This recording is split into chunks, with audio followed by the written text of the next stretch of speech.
This week on the Coach and the Casual, we got special guest Eric the Silverback Iman, a true heavyweight coming off a KO victory at Fierce. We're going to get his opinion on all this heavyweight action going, what it's like to be someone that actually cuts down to 265, and hopefully we get Kyle to talk a little shit and we can get him to fight here. Tune in this week on the Coach and the Casual.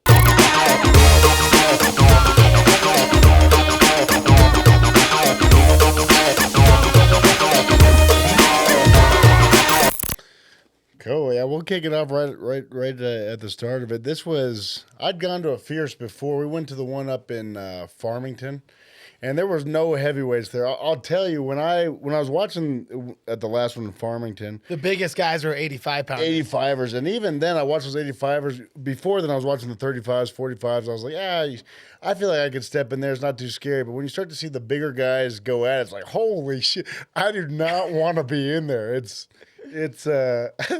so right out the gate, I mean, when you're stepping in against another big heavyweight, are you ever like, oh shit, what is this? No, I mean, not for me, because I'm typically bigger than even the bigger heavyweights, right? 6'4"? 6. I'm 6'6", almost 6'6". Jeez, Holy crap! So and You want to know, Well, ironically, we have to know how big, it hits my knee. So, and Kyle doesn't get past his balls. It's a dick dude. We're in the dick dude. I love that we started this way. So, and ironically, the heavyweight with Kent and Zeke and me, I was the lightest guy. I was 257. And really? And I think Kent weighed 258 or 259, and Zeke was right at 265. So And Ken's fight got canceled like that. Yeah.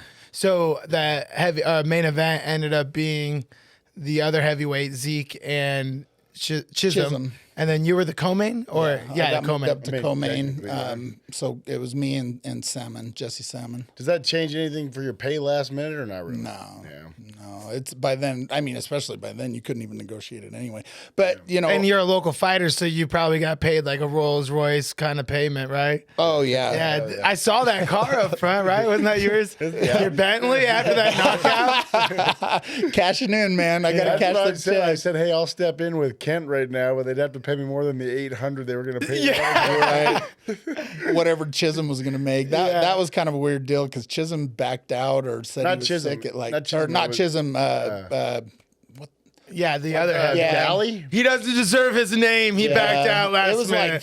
like 3:30 in the afternoon. I know. Holy crap. I saw him on Instagram today commenting on it saying, hey, guys, really, my body gave out. I'm really sorry and everything. But, yeah, I mean, that's crazy day of to pull out, right? Well, It's especially funny. in Fly Kent from actually was sick Florida. one time. Especially if Fly. yeah. He talked to me about that. Actually, told me when we were back in the dressing room, we talked about what you told him. Yeah. Go ahead. No, you tell us. Yeah. Well, he said, my did he say his first or second pro fight early in his career? I forget which one it was. And he said, one time I was not feeling 100%. I really felt like I was coming down with something, and I text Ramsey and I was like, bro, I don't think I feel good. And Ramsey said, did you sign the contract? And he said, yeah. He said, then you better get to fucking work. Yeah. Michael Jordan, that shit. And then he finished the dude. Well, I mean, Kent's a stud.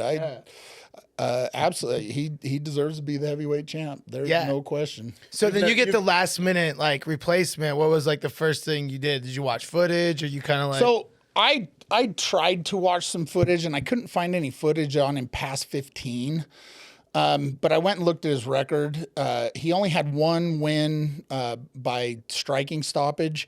Everything else had been by submission. We had an opponent in common, Andy Witt, who was also a last-minute replacement for me at the time. And Andy actually submitted him, and I knocked Andy out in less than a minute. Dang. Well, going back, I mean, even before we talk about this fight, he was a replacement. You were supposed to fight somebody out, and Ramsey was only telling me it was a trilogy fight for you or something. Who were you supposed to fight, and what happened? So I was supposed to fight Luis Cortez, which is why I thought I'd come out of retirement. They offered me the fight. How old are you again? I'm 45. 45. Hell yeah, dude. Cortez is 35.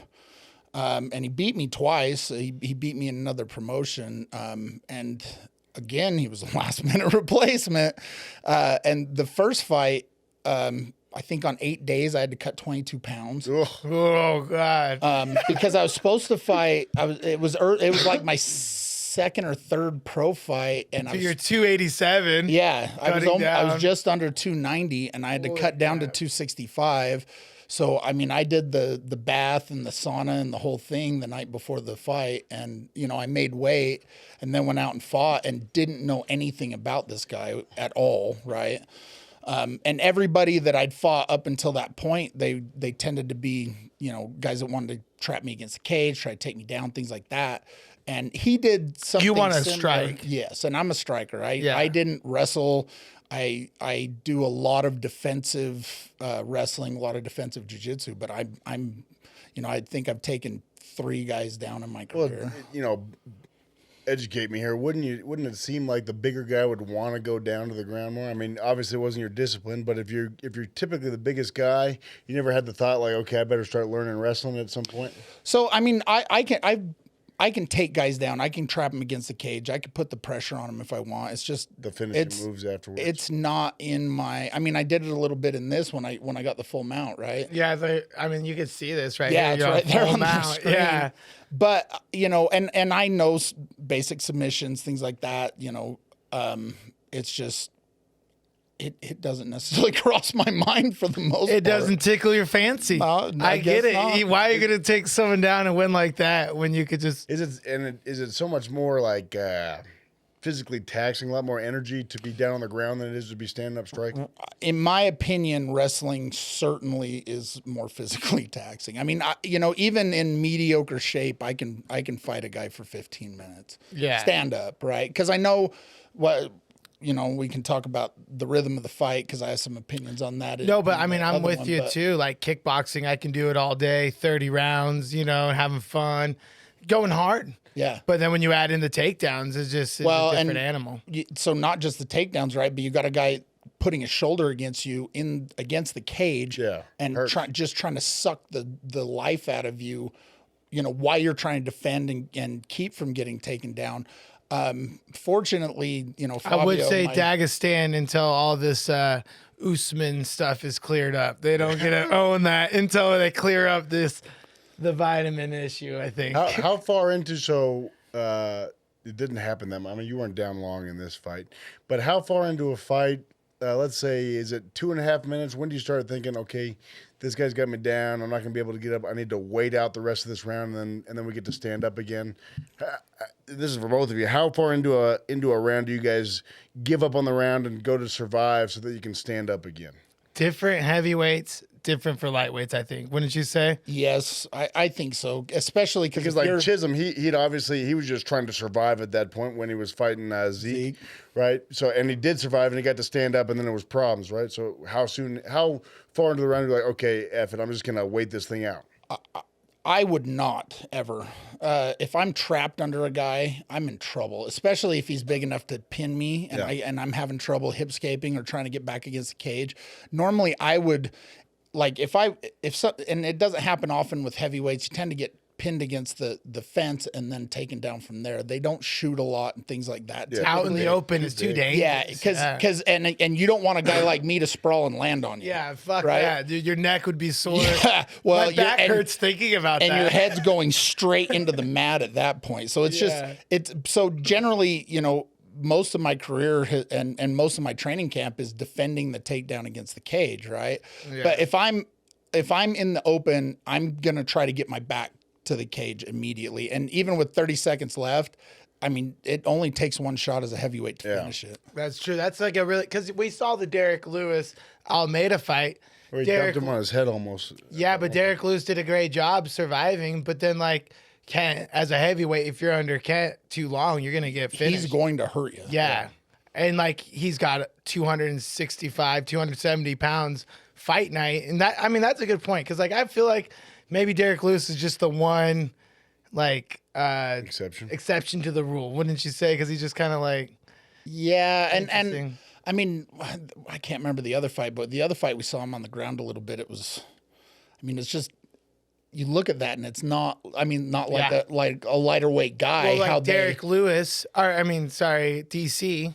Right. And he got Derek Lewis down. It was only a matter of time before he got on his back and finished him, a higher level.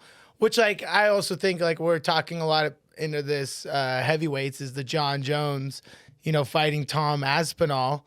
And everyone's been talking about that fight, like, oh, who would win? And I want your opinion. Like, John Jones moving up to heavyweight. Yeah, he beat Cyril Gain. Cyril was 0 grappling, and he just, I mean, that fight would happen to him at 205 and heavyweight the same, but what about... I can't imagine there's, in the history of mixed martial arts, big guys are typically just want to throw bombs at each other. There's not too many. I mean, Alameda's a grappler, but John can decide, okay, now I'm a grappler, and he's so damn athletic. Well, creative. Yeah. I mean, he's so creative. So creative, yeah. But even in the moment, too. Yes. He's like, his feet are where he's always at. Like, whatever's going on in the fight, he's been losing fights, most winning. big boys are always going to just be throwing bombs at each other, right? I mean, that's just the name of they don't do that much technical jujitsu. I mean, we were doing jujitsu the other day, and he was like, yeah, when I do this, you gotta fold your foot into your butt. And I'm like, well, my foot doesn't stretch that far. I couldn't touch my butt with my foot anymore. You know what I mean? Big guys, it's hard to be the flexibility to do a lot of the technical stuff. So there's not that many. Are there that many great? I like how you keep now saying like big guys, like big you, guys like me and Eric, the you know? Grizzle We're in the same weight class. Yeah, That's fine. same weight class. Doesn't mean you're the same size. Look at the bone Big structure. guys like us. Put up your hands. Let's see these hands difference. Yeah, we got about the same hands. Oh, no way, dude. All right, pull them out. That's, welcome to the couch. This is we brought you to the back room. I'm happy to be here. Yeah. I mean, there can't be that many high-level heavyweight grapplers in the history of the game. I think you find high-level wrestlers. High-level Wrestlers, that makes sense. Well, But do you like remember playing- Dave Anderson? Yeah. So I helped get Dave ready for a bunch of fights when he was fighting locally here. Yeah. And he was the only guy to finish Brock Lesnar in college. Yeah, and and that's what's wild is most of these heavyweights, then you don't see them playing off of their back, probably because what you were saying earlier is just too much power. But I mean, like, do you think John Jones is gonna be able to take like Tom Aspinall, like a young, true heavyweight? Tom cuts to heavyweight while John is Had to go up. currently bulking. John looks really big, though. Yeah, I mean, at least from the pictures. But, I mean, camera adds 10 pounds. exactly. But I think... It's hard to see, like, you don't look as big as you do until you're like next to you. Right. And, Yeah, and I mean- that's true because I get a lot of people, well, I know somebody as big as you. Do you? Yeah. You know what I mean? Until you're... I actually think you look a little smaller up front. Yeah. And you said you look a little bigger. Yeah, I don't know. He's gassing himself up. Yeah, he's gonna sit. He's sitting in front of the camera, like, hey, yeah, I'm gonna zoom in on me. yeah. I'll zoom on that one. Put a couple pounds on that. I think the as far as Jones goes and Aspinall, I mean Aspinall has some background in his grappling. He's got some jiu-jitsu and stuff like that. It's not like he's going to be a slouch on the ground. Exactly. I think my question would be, how does John Jones's footwork look against a guy like that, and especially a guy like Aspinall that can just hit you and knock you out? And that's the thing. John's been getting hit. Yeah. In all of his last fights because he's kind of slower. Especially, Cyril Gain hit him, but Cyril doesn't have power. Right. Imagine Tom. Tom hits you like that. He's going to put. Obviously, you saw what he did. Yeah, he puts you down, sits you down. So I'm kind of interested in even your take would be the Francis John Jones fight, on that one. I'm starting to come more along the lines that, John says he's not going to strike anymore. He says he's only going down to the ground. So Francis would have been in trouble. But I think if it's striking, especially after what Francis did with Fury, I think John would be in big trouble catching some of those. But then it's like, can he? It's okay. When I wrestle with you, one of the good things you have is you're 100 pounds bigger than me of pure steroid. You're 140 pounds. That's crazy. Yeah. Well, you're like 180 or 280. That'd be amazing. 280. 280. But wrestling you, who has shit technique, and he just grabs on you. It's still hard to deal with. And physics is still physics, right? Yes. So we can talk about technique and a lot of things like that, but physics is still physics. And a lightweight guy dealing with a heavyweight, you're still going to have some problems. But a guy like you can play off his back and wear him down. Yeah, but then it's like you said, one shot. Yeah, in a fight, for sure. 80-pound difference for one shot. Well, I mean, is like, I'm glad you're here now to have some support. Me and Eric are kind of in the same category. So we can kind of get some insight from him.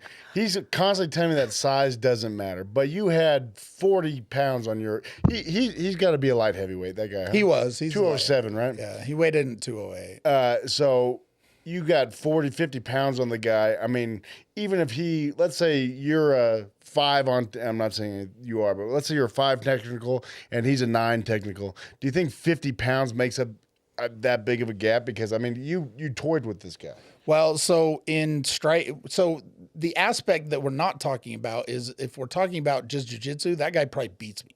yeah. Right? But we're not talking about that because I get to fucking hit him in the head. Yeah, and like when he was trying to wrestle. And you're in there. those body shots I hit him with were really bad. And one of the knees I hit him with, it almost looked like it knocked him out. Oh, yeah, I remember that one. That was play it, dude. See if you can pull that up. Yeah, because those knees, like, and I think that's the technical aspect right here. You see it like, yeah, you can mute it. Yeah, there you go. And then you see like right here, he's trying to just wrestle you, and eventually, oh man, yeah, and that's just too much power and strength and.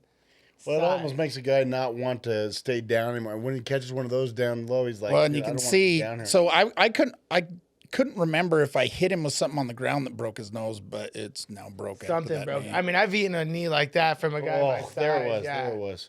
Will we ride it? I want to see that again. Yeah, and seeing like, yeah, oh yeah, dude. And it's just like, and that's the difference. If he was just sitting on that single, he would take you down eventually. But with the punches, now it's like, okay, this is making my brain.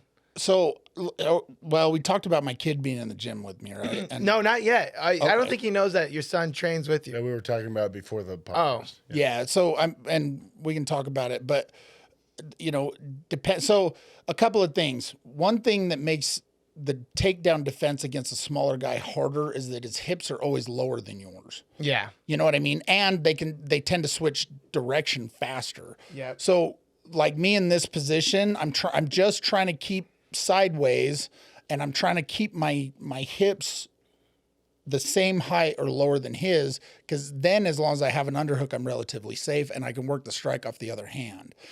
But I mean, I think too, the power that like, that's the biggest difference is like someone with I can create is not devastating compared to a heavyweight, which it can still be devastating. Even if I'm big, doesn't mean my brain can take the same. Then I think that's the biggest difference is like, I used to always yell at heavyweights, like sprawl, don't just punch there. But you keep seeing people, even 205, 185 ending fights there. But then you watch the little guys and it's like, you're just going to get taken down. So it's almost like a whole different range of like fighting. Yeah, and the physics just making such a big difference. Because even if a guy is 250 and I'm 250, right, the guy in these kind of situations, horsepower matters. Yeah. So then Pounds per pressure. Yep. Exactly. going back to what I was asking, do you think that 50 pounds striking makes, I mean, even if he takes you to the ground, you can start still hitting him from the bottom or what? Well, I knew, so like I said, I knew his path to win was going to be to try to submit me, right? So he's going to want to get me on my back. Wear you down, take away your power. Right. So, but when he did take me down, I pivoted, put my feet against the cage and popped him off. Yeah. When I popped him, he came all the way off the mat. Yeah. You know what I mean? So and going into it, I was like, well, he's not going to be able to hold me there if he gets me down. I already, and thanks to my coaching and things like that, we You want to shout out your team? Yeah, I train at Team Link in Layton with Fabio Sahau. He's the gym owner. He's a black belt in jiu-jitsu under a red belt. Yeah, he's a legit black belt. Legit black belt and a stud and One of the top black guy. belts in the state, actually. I've never heard of a red belt. What's a red belt? It's like when you've been a jiu-jitsu black belt for 40 plus years, then you're like a red belt after that Koro belt, and it's the highest ranking. And it's basically you change jiu-jitsu in the years of being a black belt. Okay. So basically meaning his master is like not Affected just the game. Yeah, it changed the game. Yeah. And so, he's really smart about no matter how heavy the guy is in the gym, just really putting me in a shit position. Yeah. Or wearing me down to the point where it doesn't matter how big the guy is. I got to start thinking, why I feel like I'm suffocating to try to get out of it. Well, here's a question. I mean, I was talking to Ramsey the other day, and he was talking about Kent Mafaleo, and one of the struggles was finding somebody who could spar with him, just because you guys are so big. Is it a struggle to find you a sparring partner? Because guys don't want to go. I mean, one, you're so much bigger than most everybody, but is it a struggle to find guys who will spar, and you can't really hard spar with them? I mean, what's it like? Well, so ironically for this, Kent and Marco reached out to me and we started sparring on those Saturdays. Nice. So for like a month leading up to this, Zeke was up a few times. Kent every weekend. Me, Kent, and Zeke, we went down to Agima and Ben Moa was there. We had a bunch of heavyweights there. And Ben Moa's fighting in the bare knuckle fights bare coming up knuckle. December 2nd. And I'm stoked. I fought Ben and he beat me. Ben is a stud. I mean, he's a stud. I'm excited to watch him. He's bare knuckle might be his thing. It could be, he did the same thing I did. He retired, but they got him to come back out. And I hope Money talks. Well, and that's what it is, right? Because they reached out to me too. And I was like, God, It's just so hard to watch. I can't imagine it's fun to. I love it. I think it's. I mean, I am He's like, a fan. it's too violent It's for not me. about violence. For me, here's the thing. It's like, I mean, you guys have been fighters for a long time, so you don't think to yourselves like, okay, I'm gonna tap here. But in bare knuckle, there's no tapping or even faking a knockout. So you got to be like Luke Rockhold, where everybody calls you a pussy because you lost 4 I teeth. just lost my teeth. I'm like, cool, guys. I'm done. You know what I mean? So bare knuckle, I'm dumb. I'd probably keep going. Yeah. I'm not very smart. Yeah. When I'm in there. And you would just keep going. I broke my arm and fought for 3 rounds when I fought Maurice Jesus Jackson. Christ, dude. Shattered Which is in 8 places. A fierce recap on my guy, that Kevin Gu, who fought for the title. He was winning, dropped the dude. I don't know if you saw that one earlier. And then the kid came back, broke his arm with a kick, and he checked it one-sided. Tried to check a kick and broke his arm. Yeah. And That's what happened to me. It's exactly what happened to me. Check one. It just seems like that has to be a hard kick to break an arm. No, it's shin versus arm, and it's shin's always going to win. That's why, like, if you're checking kick, You need to double. double it up. And I didn't. You like in the replay. So I was fighting Maurice Jackson. He's 6'8". Oh. I think the night. makes Yeah. So I think the night of the fight, he weighed like.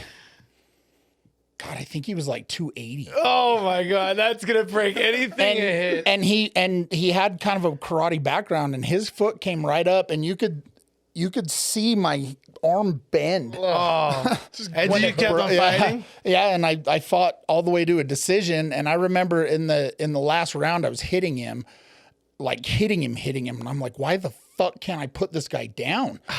And then and then the bell rang, and that's when it hit me, right? That's what, like, immediately the bell rang, everything else stopped, and I was like, I'm gonna fucking throw up. Like, my arm hurts so bad. I got to go to the hospital right now. Yeah. And the thing is, and so this is, and then we can talk about the fight. But this is the thing is, like, you're 45 years old now, and you take this, and you even talked on the mic afterwards about how everybody was calling you dumb and doing those things. I mean, this thing isn't a big moneymaker. So tell me, what is the motivation and what puts you in the cage at 45? What makes you want to keep doing it? And what puts you in the cage 10 years ago? I mean, at least Ramsey was, trying to be, he was in the show. He had an opportunity to do some stuff. But at 35, you couldn't have had too many aspirations of the UFC. What's putting you in there? No. And, honestly, what it is for me is I learn more, and it's the fight is kind of the culmination of the 6 or 8 weeks before that, right? Mm-hmm. But for me, honestly, it was how far can I make myself do this? How much am I mentally tough enough to go through this process? And then every time I did it, or every time I do it, I learn a little bit more about myself, right? It's really a very introspective thing for me. Like, if I can go to the gym every day, twice a day, because I kind of handle my own strength and conditioning now, and I do that in the morning, and then at night I train for 2 hours after I work a full day, right? but I know that there's not very many guys, even at the level that, probably even at higher levels, that puts as much effort into being even just good at this as I do. So am I tough enough to do it? Can I make myself go through it? Even on the days when I don't want to do it, so it just, everybody used to say, embrace the suck.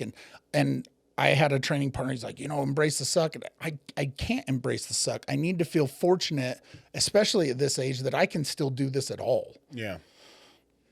So I learn a lot about myself and my own fortitude and what I'm willing to do to try to be successful. And it translates into the rest of my life. Is there any point during this camp where you're like, hey, I don't want to learn this anymore? Like this sucks. It felt like it took every minute for my cardio to come back. To be honest, because I've been out of the gym, a year and a half was my last fight. I hadn't been very consistent. Really, you get better in the gym in the in-between, not in camp, right? Yeah. Camp's just about getting ready and maybe strategizing for a guy. Really, to get better, you need to be in the gym getting Between better. camps, yeah. Right? Yeah. Where it's not so stressful and you're not trying to pack in all this stuff just to try to win a fight. And I hadn't done that. I thought I was going to fight Cortez, and I wanted to get that win back because I think both times I was winning. And something in my career that I tend to do that we really focused on in this, getting ready for this, was being disciplined. Because I'll get hit and I'll bite down on my mouthpiece, and I'm not afraid to get into a firing exchange. I had 56 stitches in my face one year. Yeah. I'm not scared to be tough, but being tough doesn't necessarily win fights. Yeah, it only wins sometimes. You know, and you got to have the technique behind it. Exactly. And that's actually one thing that's really interesting is like Kyle would never put himself through a fight camp, so he would never understand. It'd be horrible. And it's almost a boring. Sometimes one time I showed up to the gym and I'm talking about the one time I showed up and I realized when I got there that I had to take a shit and I was like, I'm just going home. And he just went home. I was like, you would never be. And then today he shows up. He's like, well, I don't want to get sweaty before our podcast. There's a shower there. He's like, I don't like to shower anywhere but home.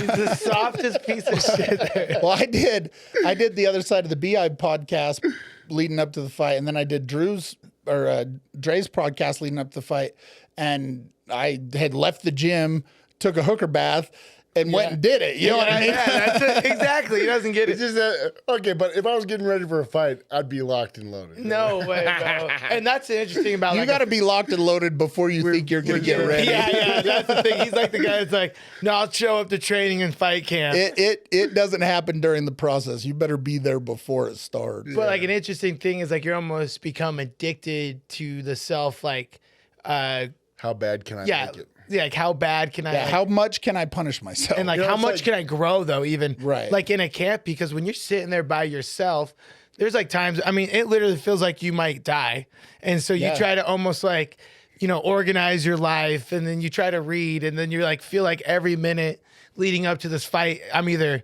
getting better or getting worse, and you get really into your own like introspective head. It's almost like a drug trip. It's interesting how you talked about it, because even Rogan, he gave an example on the podcast. Like he talked about when you go hunting, the ones that are the easiest and you get the thing on the first day, those aren't. But the ones that are, it rains on you the whole time. It's just shitty. terrible and just the worst. Those are the ones that you remember forever, right? And you don't have anything in your life like that. Yeah, I know. You have like one. I can live vicariously through others. Do you have like one trophy that you're like, I had to earn that? Oh yeah. But it's interesting that you say that. That's your mindset is I want to see how bad I can make it for myself, because that's what you'll remember for. It's like there was a time when I was broke as hell. I mean, just the worst kind. I had a 37% interest loan on my truck tires, right? I mean, it was bad. I was $150K and the worst kind of debt. And I was, you wake up one day and decide, is my account negative enough that I can just go donate plasma, or do I need to go pick up some side work, right? And now that I'm out of it and successful in things, I wish it was worse, right? You want what you overcome to be even harder and even more, because it defines what you get to be at the end. You know what I mean? Do you look back on those worst fights and those worst training camps and be like, damn, I did that, or what? Yeah. I mean, and I pretty decent regional fighter, right? Mm-hmm. But I can say 100% certain I fucking did it. Yeah. Right. I did it. And I never turned down a fight. I never turned down somebody to fight. Even when I got these last minute replacements, I still took the fights. I didn't ever back out of one and was in it 100% and gave it 100%. Because, I mean, like early on when I was fighting, I'd be talking, somebody talk to me about it and they're like, oh, well, I fight too. Yeah, where at? Well, I mean, I go to the gym. Yeah. Listen, the fucking yards of difference between you going to the gym and you getting in front of, 5,000 people you don't know and taking a fucking beating in front of your family, that shit is different. Or like that someone just sitting there thinking about you to beat your ass, Yeah, and there's going to be 500 pounds of guy in this cage and we're both trained killers and it only takes one to end it. You know what I mean? So, you probably as well or better than me, those dark times when you wake up in the middle of the night and you start fucking running through the fight thinking, did I do enough? Do I know enough? Have I worked all the situations? I mean, I don't even want to tell you what would happen with me. I mean, I was a nervous wreck. I'd wake up and be like in a bath crying, wake up in the night, go on runs at like 4 a.m., be shadowboxing. Like it was, I mean, I couldn't sleep. And when people always ask me like, why don't you want to fight him? I'm like, to give up. Each fight camp is a chunk of a stamp of your life that you give up. And then the culmination is a fight. And it's never a reflection of what you really endured. Endured or accomplished in your camp, Well, and, like this fight particularly was so odd to me because I get to the arena at 4:30. I start, we go back. Fortunately, the rules meeting was kind of quick. Got that out of the way. I went back and laid on the fucking ground and put my head on my backpack and slept for an hour and a half. Yeah. Like, because I didn't sleep that good the night before. And then when I got up and they're wrapping my hands, the nerves started. And I didn't have a lot of nerves or leading up to it, which I thought was strange because usually about a week and a half out, it really kicks in, right? Mm-hmm. And you start going through these scenarios and your heart rate goes up. Oh, yeah. You know what I mean? And you think, fuck, this, that, the other, all these, and really you're worried about the unknown, right? Because none of the shit that's going through your head's a fact. It's just what could happen. Yeah. So, my nerves were fucking terrible back there. Terrible. Like might as well have been my first fight. And I had to keep telling myself, you've done this before. You're not a fucking new guy at this. Have you ever had one where you didn't feel anything though? Yeah, the last one. And that's almost worse, isn't it? Well, it was worse because I lost. Exactly. You know what I mean? I was like, whatever. But I was so, and going against a guy, that took the fight on 8 days notice. And, I'm listening to podcasts and they're like, guys in the organization think he's going to win. Motherfucker, do you still know who I am? Yeah. That piss you off? Yes. Hell yeah. Let's walk it through. So we'll see this right here. And then this is about, like halfway through the first round. Boom. Oh. Rewind that again. Was this the plan the whole fight? Yes. To come off of a clinch and hit him? So off a wrestling clinch like that?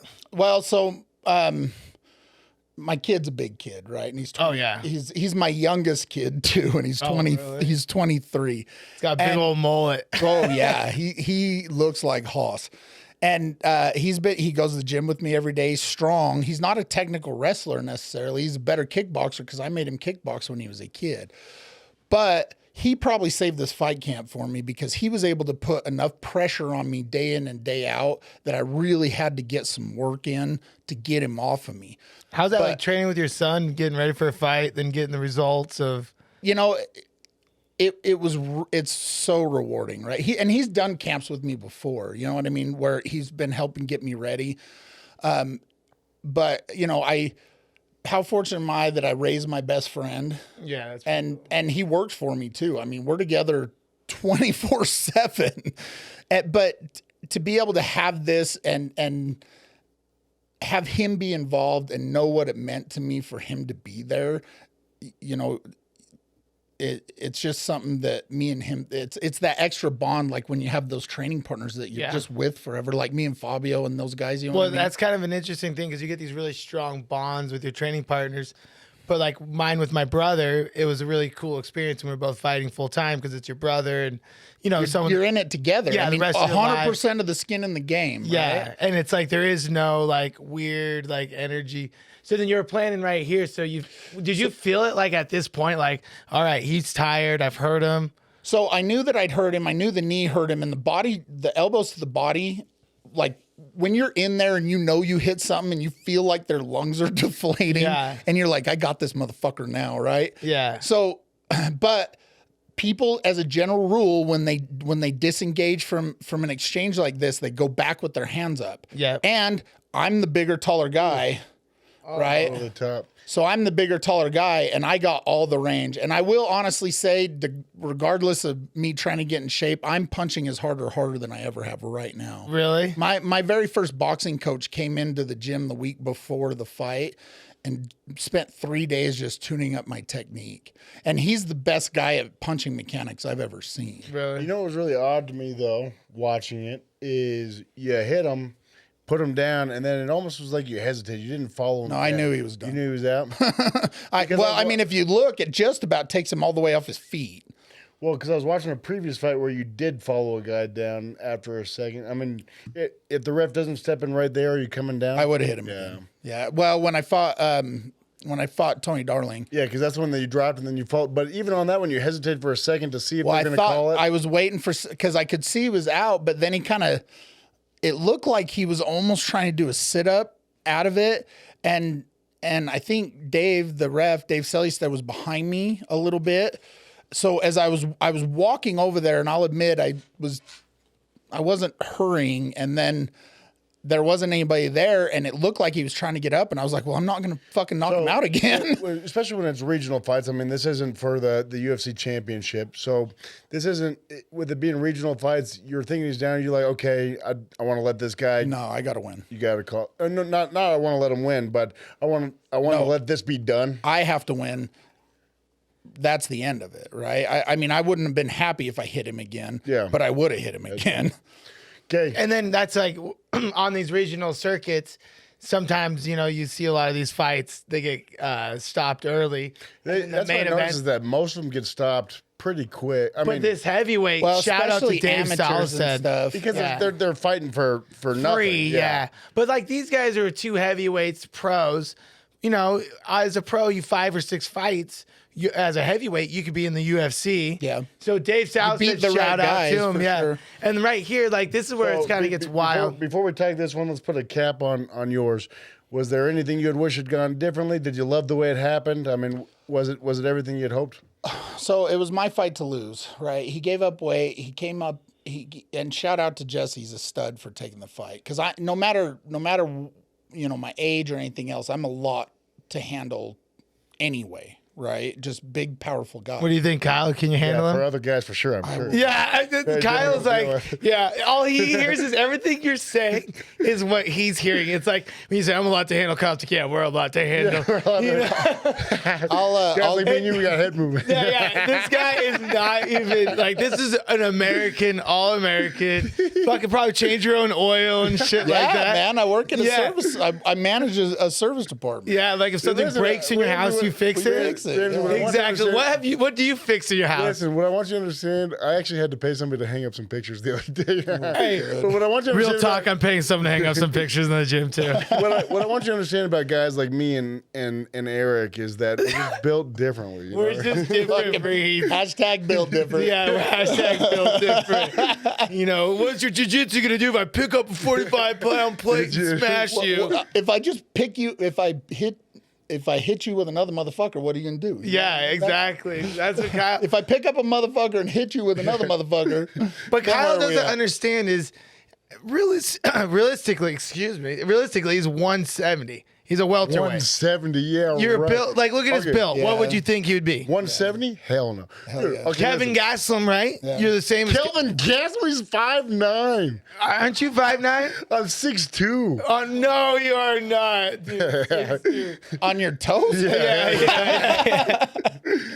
As far as but this you- fight goes, if he would have come in and won, it would have rocketed him to something different, right? Yeah. So it was my fight to lose. And he had everything to gain, win or lose, because what are they going to say? Well, he lost to Eric Iman. You know, I was, even with my record and everything, I was still the 3rd ranked heavyweight in the state after a year and a half of not fighting, right? Yeah. So, and I might have fallen to 4th. I don't know. Anyway, it doesn't matter.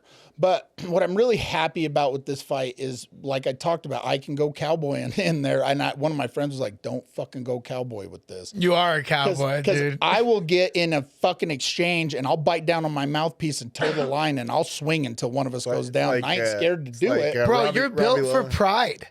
Yeah. You were built for pride, man. You should be a pride to never die. Right. In Japan, they would worship your big ass, dude. You know what And I I mean? would actually made a bunch of money. And they don't give a shit if you win or lose No, there. They you just had want to go that. have a fight. Yeah, they just bro. wanted to see something gnarly. That's one thing I do love about local circuits is you see those people that decided, you know, my whole career is just going to be me going out, biting down, and throwing some fucking bombs. And a lot of, I mean, that's why people still ask me all the time, when's your next fight? You know, because they like to see that. But I don't necessarily like to be on the receiving end of it. I've had a bunch of concussions. I mean, I have my whole face reconstructed. You know what I mean? Yeah, that's a lot different. Getting hit by a heavyweight is just different. And you don't know, you know, when your upper jaw's detached from your skull and they have to go in and plate your face back together from the bottom of your eyes to the top of your teeth. my It's God. not, you know, and then my jaw was wired shut. Do you think about that before going to fights? No, I fucking go in and fight. You just erase that from your memory? Gone. Gone? Completely Jesus, detached. This dude is you're a legend, bro. But because everybody says that, they're like, well, are you worried about your face? No, it's fucking better than it was before. It's armor plated now. I would say you actually look good, dude. Yeah, you look really I good. look this is as pretty as you get for 150 grand. Yeah, bro. I feel like, did you roll up in a Harley and Oh, got yeah. a couple big titty women waiting out Why- front for you? Absolutely. Yeah, They took me home from the hell yeah, hospital. dude. But what I am proud of this fight is that I was disciplined. I stuck to the game plan. I executed everything we worked on in the gym. Because I'm the guy that in between rounds, Fabio makes me face the crowd. Because I'm so fixated on this guy, I can't see anything else, and all I want to do is attack him, right? Yeah. But that's not strategy. Yeah. So I'm really glad that I just executed all the stuff that we worked on. I made sure my punching. Is there a was part of you good. that wishes that there was more blood and you felt more pain? No, I just, Oh, all right. I just, I'm glad I got the win. I hope. I mean, he's having a bad week. Yeah. There's no other way around it. But Yeah. you know, I went into this fight saying I'm going. Just don't go. I'm going to win, and I'm not going to the hospital this time. Well, and there's like this fight that both parties, Yes. the main event, Yeah, Zeke versus Chisholm. let's talk Zeke and Chisholm. So when Like- Chisholm walks out, we're sitting right in front of his corner. In fact, Zach Partridge got mad at me because me and a buddy were betting, and so he was like, "If you cheer for one more non-Utah fighter, I'm going to whoop your ass." You'd be really embarrassed if Zach came over. Yeah, that's what I'm saying. Put him all Yeah, on you. yeah, he's little, bro.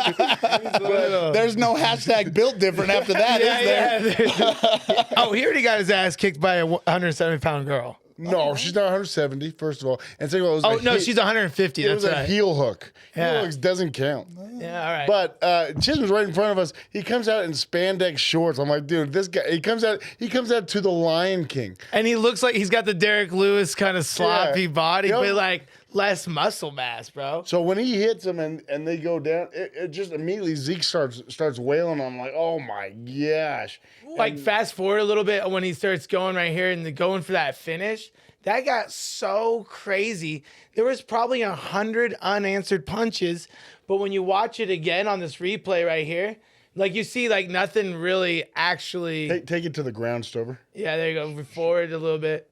And if you're just listening, this fight, he's on top of him, and he's just literally there. There you go. Rewind it right where. Oh my God! Yeah, right there.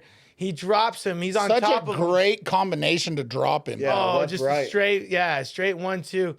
And he's literally just sitting on him, punching him nonstop. But these little rabbit punches, it's not enough to stop a fight. You know what I Well, mean? and he's still moving. He's not sitting I was there sure the ref was laying gonna there. call it. I mean, look, Dave's about to shout out to Dave But- again. And I love Zeke, but somewhere in here, Zeke should have there's changed the nothing. rhythm. Yes. And Right- that's where the big difference is. Like, Right here, there is no power. He's almost like just like Well, you can see his Sweeping wrist his is arm. moving almost. Yeah. and that's like where you see like Conor McGregor was great at his ground and pound. Instead of it being like, he's like, boom. You said you had a theory on what was happening here. So that's my theory, right? Zeke messaged me afterwards, and he's like, bro, I got to come up and work out with you. I know that camp I did up with you guys. My cardio was really good, and it was the hardest one I'd done with some of the grappling exchanges that we do and stuff like that. And I said, Zeke, it's not your cardio. It's you got to find your rhythm in the fight. And here, if he would have taken the guy's back, or if he'd have let him up and socked him hard in the face again, probably done. Better range. Yeah, right? It's like your breathing rhythm. You know what I mean? Like Exactly. Breathe, strike. Yeah, and make them count. You're a heavyweight. Yeah. Ganyao, of all people, used to tell me, don't throw the double and triple kicks that I have these lightweights do when I was at Fairtex. He'd say, throw one and throw it hard as you can. Have you ever had to, either of you, have you ever had to be in a fight, realize, oh, what I'm doing is just killing my energy. I have to stop this right now. Absolutely. Like Zeke should have done? Absolutely. I've actually been in that same I've position. been in that situation too. And did you have the discipline to actually stop and reset? It's my one.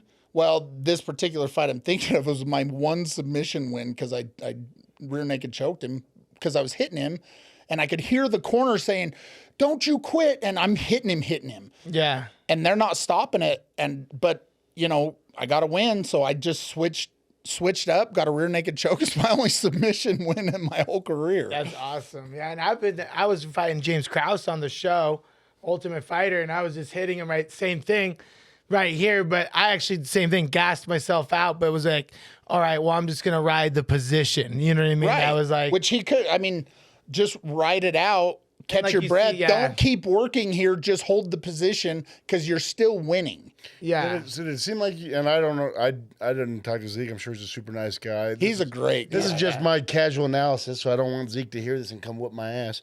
But did it seem like when he got off the chair, it was almost they hugged each other? Did it seem like he had almost they both had been like, I don't know what's going to happen. Like they didn't go Like into that, right here, going Yeah. into the second round, they hug like, each other. I don't want to say quit on the chair because they went in there, but it seemed like he almost expected to lose because he wasn't even throwing him at that. Yeah, like he gives it his last He gives hurrah. a roundhouse or a spinning fist.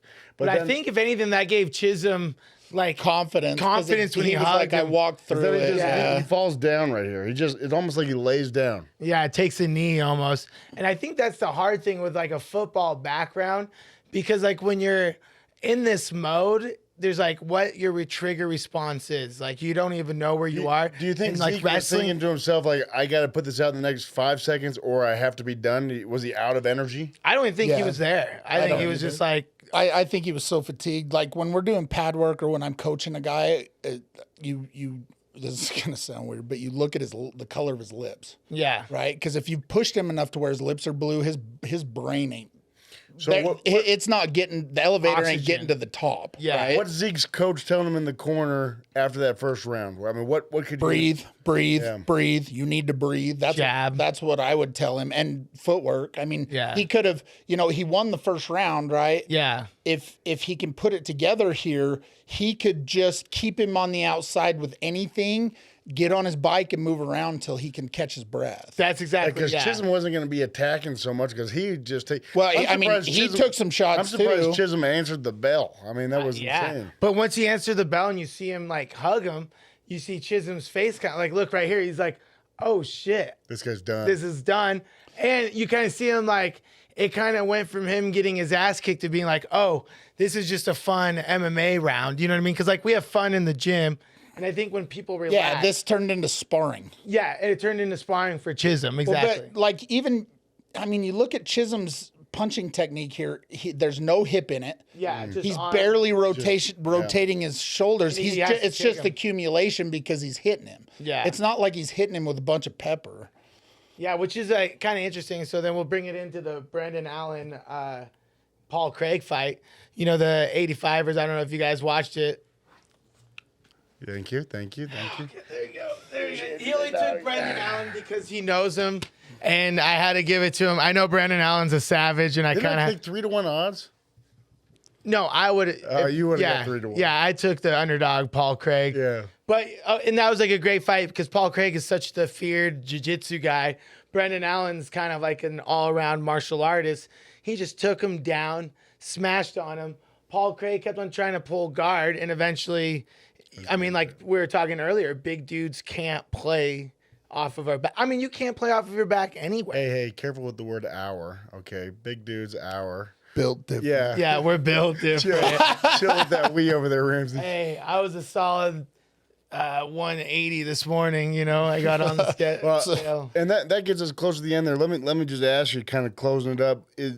What's your future? Is this the end of it for you? What do you think? So Let's say that opponent calls back, says, "Let's do it." I'd fight him for sure. And actually, Chisholm knocked him out on their last outing, which is kind of what he was on. He's been on a losing streak. I was on a 2-fight loss streak. That's why I came out of retirement. Right? Maybe you and Chisholm, I'll fight Chisholm. matchmaker Ramsey. I Are you would. scared of Chisholm? What was that No, face? I like the thing is I like him now, and I like Chisholm because I won. So I won wouldn't money wanna, off of I wouldn't Chisholm. want to watch him Because you fight. hate local fighters? Is that what it Right. is? Because if you cheer for a guy that's not local and against me and you are definitely going to fight after. Hey, you know, and that's what's funny because they just make bets. No, like we go to the Jazz game every down or every play or whatever they call it in basketball. Possession. Thank you. They're making bets and everyone's like, "What team are they rooting for?" And they're nonstop. So they're doing the same thing with the fights. And I was like, "Hey, don't root against any of the Polynesians out loud." Yeah, right. Like keep that You're in the very wrong part of quiet. town. Yeah, we're on the west side over there in the Mavericks. So I was like, So if you put it out there, are you looking for another one, or if the right one calls, you're coming? If the right one called, I'd "What do about one more. BKFC called?" It'd have to be a lot of fucking money. Be a lot of money. Because I mean, I got arthritis in both my hands now. I'm going to the hospital after that. There's no question about it. Yeah. I mean, you know, I had 34 stitches in one outing in this eye. Oh, I'm really prone to getting cut around my eyes, and then I got to go to work after this, right? Yeah, Because this is not my day job. Yeah. So it would have to be enough money, definitely, to overcome some of that. Yeah. How much would you have to take to fight me? $4. I got $4. Which then? So if are you? Obviously, we have the BKFCs coming to Salt Lake. Big fight for us. We're all excited. December 2nd. I'm stoked. I'm Mike Perry, super stoked. yeah, Eddie Alvarez main event, and then the co-main event is Big Ben Rothwell versus Todd Duffy, heavyweight. Who do you think is winning that fight and how? Rothwell's so fucking tough. He's big And big. Huge. Well, what does he weigh now? I He don't was know. looking at least 310. Yeah, Bro, he made you look small. he was Me and him are the same height, pretty much, though. I think. Yeah, right? but he had a gut though too. he was yeah. asking what's the guy who owns the thing? Dave Feldman. Dave Feldman. He was asking Dave Feldman, "Do you think we could get it to 280?" Yeah. He was asking if they could raise the limit. He's cutting down to 275 right Shout out to Dave Feldman. He was just named one of the top 5 entrepreneurs CEOs, yeah. and CEOs in the country. I love the product. I think they've done a great job. I'm a fan. 100%. yeah. What do you think though? So Yeah, you so think we're taking bets. You're taking Rothwell? you have the odds? on it? I don't. Todd's athletic. But when they were next to each other, we were there shooting podcasts for him. He looks so much bigger than him. Can I see them both? Like, Yeah. Do we have a comparison or a square up from something? Dude, they looked so different. Like Todd, Mismatched? yeah, like Todd looks like Way he should be a 185er. I don't know about that. At least 205. Well, though. next to Ben, he looked like a 185er, I think, just because. See if you can pull it up. Just because he's so much bigger, and Todd's So not much like bigger. Todd was what 6'2".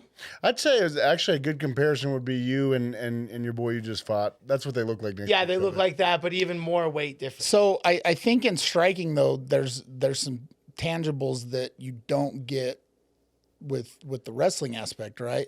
Can Todd use his footwork and speed to stay away from him? Because Yeah. chances are Ben can get tired if he's that heavy. And he uses his. But this isn't Ben's Wrestling. first fight in bare No, knuckle. This and will be it's Todd's not. first. I think there's a big learning curve. Like you see a lot of people their first one. Well, other for than one, like you Chad. can't take. I mean, from Ben, you can't take 2, let alone 1, right?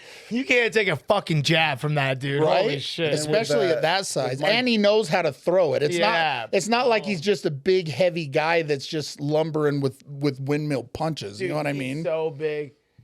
And like, then- yeah, there's the main one. Yeah, it doesn't even show it really. Yeah. And then Mike versus Eddie. I'm slamming Mike. They look way. And we went to dinner with Mike Perry that night. It's crazy. I mean, the way he talks about it, Eddie is just here for a paycheck. It feels like Yeah, while Mike is there, like Mike likes it. likes it. He looks he's forward to the violence. excited. Yeah. He was like, "Oh man, I can't wait to get in there." Like he's like loves it. Well, so you look at a guy that loves it like that, or you look at a guy like Alvarez that might just be checking a box. Yeah. I'd have to go with Perry. And Mike Yeah. is scary. There was a couple times at dinner where I joke around, and he kind of like looked at me like, are you joking? And Ramsey's like trying to laugh and show him, oh, it's funny. Yeah, we just laughed. But I was next to his little coach, so I was like, If "You have to act take up, him I'm gonna hostage." grab the coach with one of the steak knives and be like, release Well, Kyle." I mean, Mike's the type of guy, you offend him, he might jump across the table and slap you He in did the it at that mouth. bar. that's what I was trying to tell him. He didn't know about the bar incident. I was like, "Bro, don't be offensive. Like, But let the him." thing is, I have at least 50 pounds on Mike, so I think I can handle it. Oh my god! You didn't come in- you could've I seen promise it. you are not built that different. Yeah, you're not built that different. Mike's a dog from Flint, Michigan. I would think twice about fighting Mike Perry, even Yeah. at a size difference. He's tough as hell. I mean, he beat Julian Lane, and Julian Lane's a dog, and I wouldn't want to fight Julian Lane and bare knuckle. And he was like, "Yeah, you know what I mean." The last fight was gnarly. But a couple local guys I wanted to shout out on the BKFC. Yeah, let's shut them all out. and Yeah, then we let's got wrap it. Mike Jones. He's fighting Mike Mike Jones. Jones. I sparred a little bit with Mike down at Agema. He looks good. Really? Looks good. Head movement looks good. Footwork looked good. He looked fast. I'm super excited to see Mike. Yeah, he's explosive. I think bare And a knuckle. stud, right? And Yeah. and a dog. And he's got that heart. Yeah, And you got Ben Moa fighting. Ben Moa. I fought Ben. Ben beat me, and Ben's tough and fast. Ben's fast. Who's the guy that we met down by the Trevor. cage? Trevor Bradshaw. I've known Bradshaw for a long time. Bradshaw's a tough guy and has big power. If he touches you right, it's over for sure. You know, my one of my trainers, Dom, him and Trevor Bradshaw fought, and it was one of the most bloody, brutal fights ever. So Trevor, Trevor's biggest downfall is always getting taken down, ridden. And I think Trevor's biggest downfall is about the same as mine. He ain't afraid to bite down on his mouthpiece, and then whoever takes the shots takes the shot. yeah, and like there we're talking about Trevor. And that's why I think BKFC is actually going to be really good for him. I hope he gets on that circuit. Mike Jones, he's just coming off a fierce first round Yeah, KO yeah. for the belt, right? Yep. With 185 The- chance. The Shout out to 85 pound. Fierce. Yeah.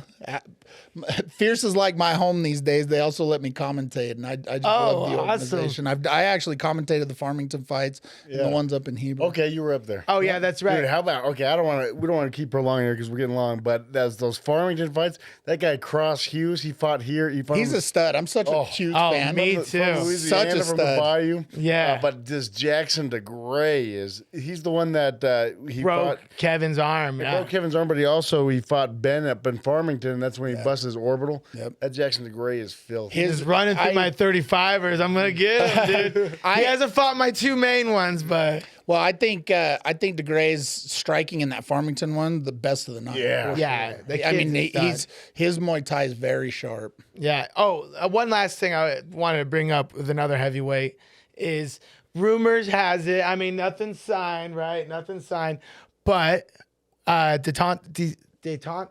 Deontay, thank you. Edit that, please. Deontay Wilder, Francis Ngannou. Ngannou. Yeah. I'm getting closer. You're getting close. Yeah. I mean, rumor has it they're fighting PFL in the Rumble in the Jungle, Africa, after the Just read that Bellator. today, as a matter of fact. Yeah, and then they're supposed After to have a the bunch of buyout, Bellator fighters on it. What do you think if that actually They're happened? fighting MMA? Yeah. Wow. Casual fan does not watch the Reddit threads. That's Well, gonna be unbelievable. I don't know that a Deontay's casual gonna get fan choked to tunes death. into this. So a couple things, like it'd be hyped, right? And it'd be the boxing versus MMA thing, which we haven't seen in MMA yet. Well, we've seen it with Randy Couture versus James Tooney. And then Randy, it was Randy just low singled him, Yeah, and it took was him down. over. Yeah, it was. took it over. and Tony looked like he couldn't get off his back on a good day. He was so heavy. Francis though isn't a grappler. Yeah, He is but not. But even if he's not a grappler at all, him against Deontay Wilder, who's never had to do it, he'll take him down. Hey, I don't know if you saw his Instagram. Deontay Wilder's been hitting his sprawls. Oh, hell He yeah. was like out there, like, did you guys see that? He's like, I'm ready. I'm hitting the sprawls. So But then you look at if Francis gets on top of Deontay is not getting out. Yeah, because it would be like me versus Salmon, the same thing, right? Yeah. Well, even if it's like, But Salmon has some skill in the ground. Deontay's leg is about the size of my forearm. Yeah. And I mean, yeah, he's got punching power, but Francis is big enough, he could just bully him wherever he wants. He just has, and the only thing he has to worry about is his hands. And Francis's coach, shout out Coach Nick, Coach Nick from Extreme Couture, Coach of the Year. And he coaches, what's his name, Sean Strickland into his championship, Francis into that boxing, pretty good performance. So he would have Francis just shooting a double leg probably off Over and over again. Yeah, and just be like, blitz, double leg, and just lay on top of him, then probably let him up and knock him out for but the the money. thing is, Francis, it does what he did to Fury, knocks him down. He's following with the hammer fist. That's Oh, yeah. Or even if Deontay knocks him down, it's not going to be his reaction to fall with the hammer fist. So Francis will just go down and get back up. I just wonder what the buy-in is for this, because it sounded like the Fury fight wasn't a big seller. Yeah, it tanked. Yeah, man. but but they people don't in Abu care Dhabi though. didn't care about. Well, the they money. don't care because Yeah. they have money. It's the PR. Right. Yeah, it's all about the PR. So that's the thing is everyone's like, oh, it didn't sell. I'm like, they didn't even probably care if people are streaming. They're like, oh, don't even chase them. Let them stream it for free. Everyone see how beautiful Saudi Arabia is, you know? It's Okay, an guys. ego thing for them. Yeah. Well, let's call it there. Thanks. We had Eric on the podcast today. Follow us everywhere: YouTube, Spotify, Apple Podcast. Thanks, Eric. You're the man. Appreciate you. Hey, I appreciate you guys appreciate in. My Instagram, Silverback yes. Muay Thai, or just Eric Iman on Facebook. Just, One more time. look Give me us up. the Instagram and give us your gym. Shout out your people. Silverback Muay Thai on Instagram. Silverback Muay Thai. And Team Link has been my home since I started. Fabio's been in my corner for every one of my fights. He's a stud. Shout out to Marco and Kent for including me in some of his camp getting ready, even though he couldn't fight.